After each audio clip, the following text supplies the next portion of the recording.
சமூக நீதியின் காவலர் மாண்புமிகு தமிழக முதலமைச்சர் அவர்கள் தலைமையில் மதுரையில் சீரும் சிறப்புடன் நடைபெற்றுக் கொண்டிருக்கும் இந்த இன்வெஸ்ட்மெண்ட் கான்க்ளேவ் மாண்புமிகு தொழில்துறை அமைச்சர் அண்ணன் திரு TRB ராஜா அவர்களே, மேடையில் அமர்ந்திருக்கும் ஏனைய அமைச்சர் பெருமக்களே, அரசு அதிகாரிகளே, உங்கள் அனைவருக்கும் எனது பணிவின் வணக்கங்களை தெரிவித்துக் கொள்கின்றேன். செந்தமிழ் நாடென்னும் போதினிலே இன்ப தேன் வந்து பாயுது காதினிலே, இது நாம் அனைவரும் அறிந்ததே. இன்று இந்த மேடையில் இருந்து பார்க்கும் பொழுது எனக்கு சொல்ல தோன்றுகிறது என்னவென்றால், செந்தமிழ் நாடென்னும் போதினிலே பெரும் முதலீடுகள் வந்து பாய்கிறது இந்த நாட்டிலே என்று. அது உண்மைதான், வெறும் புகழ்ச்சி அல்ல. சங்கம் வைத்து தமிழ் வளர்த்த மதுரையில் இன்று முதலீட்டாளர்கள் சந்திப்பு மாண்புமிகு முதல்வர் அவர்கள் தலைமையில் சீரும் சிறப்புமாக நடைபெற்றுக் கொண்டிருக்கின்றது. தென் தமிழகத்தின் முக்கிய நகரமாக விளங்கக்கூடிய மதுரை வரலாற்று காலத்திலேயே தொழில் கேந்திரமாக விளங்கி பெருமை அடைந்தது. அதன் தொடர்ச்சியில் மதுரையை சிறந்த தொழில் நகரமாக மாற்றுவதற்கு இந்த இன்வெஸ்ட்மெண்ட் கான்க்ளேவ் புதிய உத்வேகத்தையும் சீரிய மாற்றத்தையும் தரும் என்பதில் எல்லளவும் ஐயமில்லை. மதுரை என்றாலே நினைவிற்கு வருவது மீனாட்சி அம்மன் திருக்கோயில், திருமலை நாயக்கர் மஹால், மல்லிகை மற்றும் மரிக்கொழுந்தின் வாசம்தான். இவை இந்த தூங்கா நகரத்தின் அடையாளங்கள். இந்த அடையாளங்களை மேலும் பெருமைப்படுத்தும் வண்ணமாக புது அடையாளம் தந்து மதுரையை ரீபிராண்ட் செய்ய போவது இந்த இன்வெஸ்ட்மெண்ட் கான்க்ளேவ். தமிழகத்தின் கேட்வே டு த சவுத் என்று சொல்லக்கூடிய அளவிற்கு மதுரையை ஒரு தொழில் நகரமாக உருவாக்க வேண்டும் என்று இந்த அரசாங்கம் பல முயற்சிகளை எடுத்துள்ளது. அந்த முயற்சிகளின் விளைவாக ஏற்பட்டதுதான் மேலூரில் வரவிருக்கும் சிப்காட் தொழிற்பூங்கா, மாட்டுத்தாவணியில் அடுத்த ஆண்டு இறுதியில் திறப்பு விழா காணவிருக்கும் டைடல் பார்க். இன்று மதுரையில் இளைஞர்கள் 25,000 பேர் IT துறையில் வேலை வாய்ப்பை பெற்றிருக்கின்றார்கள்.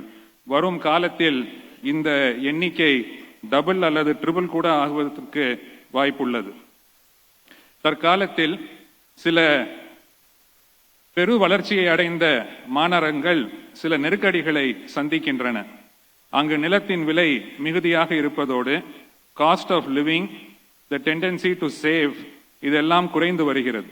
எனவே அடுத்த நிலையில் இருக்கக்கூடிய MSMEs தொழில் செய்வதற்கு மதுரை அனைத்து விதமான உள்கட்டமைப்பு பெற்றிருக்கின்றது.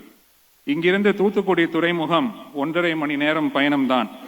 ரயில் தொடர்போ மிகவும் சிறப்பாக இருக்கின்றது.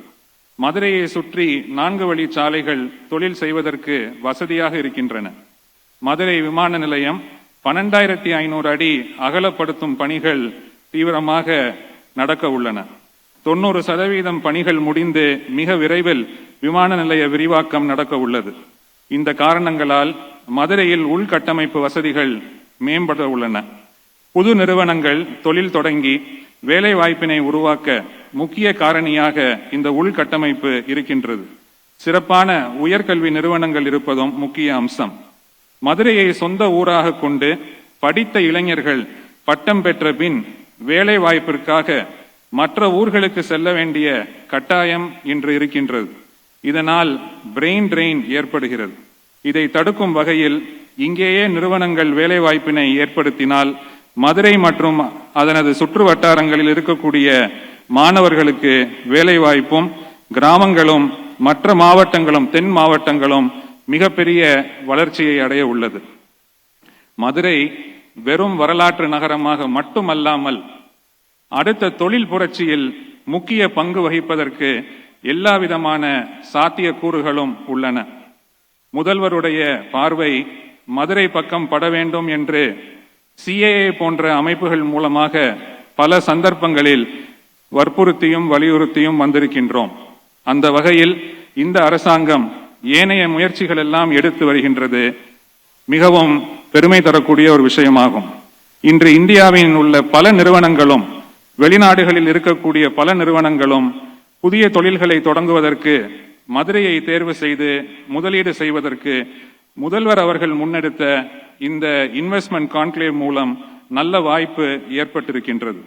கிட்டத்தட்ட 15 ஆண்டுகளுக்கு முன்பாக CII சார்பாக மதுரையிலும் சென்னையிலும் ஸ்பீட் என்றால் southern prosperity through enhanced economic development, தென் மாவட்டங்களின் வளர்ச்சி குறைவாக இருக்கக்கூடிய காரணத்தினால் வரக்கூடிய நாட்களில் இங்கே விவசாயம் சாராத வேலை வாய்ப்புகளை உருவாக்க வேண்டும் என்று 15 ஆண்டுகளுக்கு முன்பாகவே இந்த ஸ்பீட் மாநாடு நடைபெற்றது.